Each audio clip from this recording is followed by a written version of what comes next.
Hello, everyone. My name is Alice Hart, My name is Nicholas Holzer. And I'm DeNisha Ellis.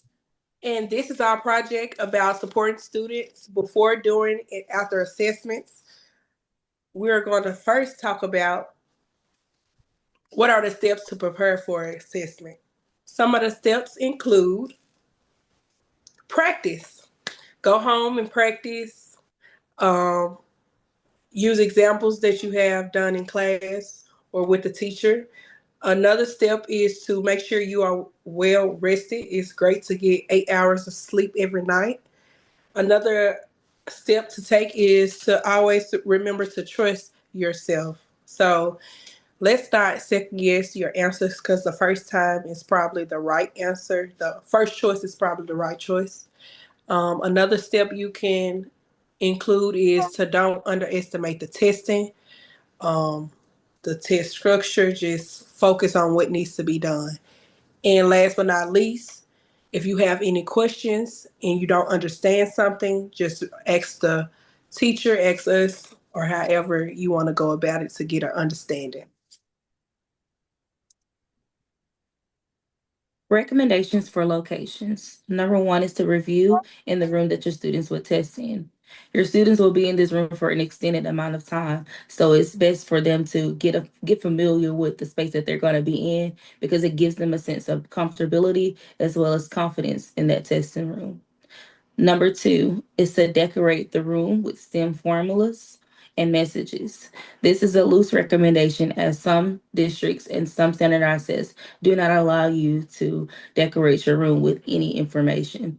So please make sure that you are aware of your standardized testing rooms, but if you can, it makes the room feel more welcoming and sets the climate and standard for the classroom.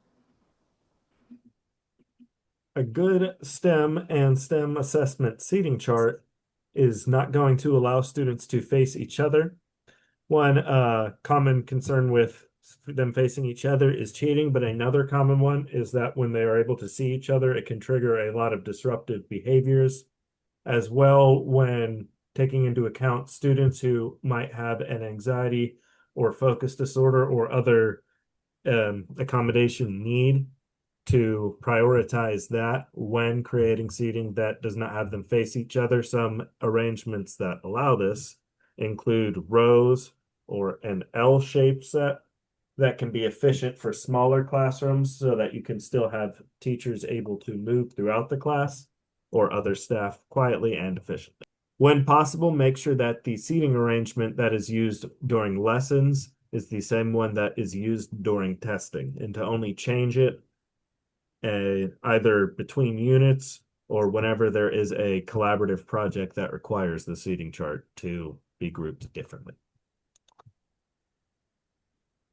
So this is part of before monitoring progress. So as an educator, we have to tend to monitor our students to make sure they are on the right track. And one way to do this is the use of exit tickets, recording proficiency during aggressive monitoring. And another way is to share grades regularly with the students and parents to make sure the students are up to par on where they need to be in the lesson or just with anything that they are doing. And behavior. Yeah. Communicating progress. Communication is a big, big, big before thing to do. You must communicate with the student as well as the parent in order for them to understand their progress. It is imperative that all of the students know where they are and where they need to be, as well as their parents. Which leads us to number one. All teachers should be able to share with students how they can check their grades if the school uses a common information platform. Number two, teachers should communicate with families of students of concerns at the beginning of the unit.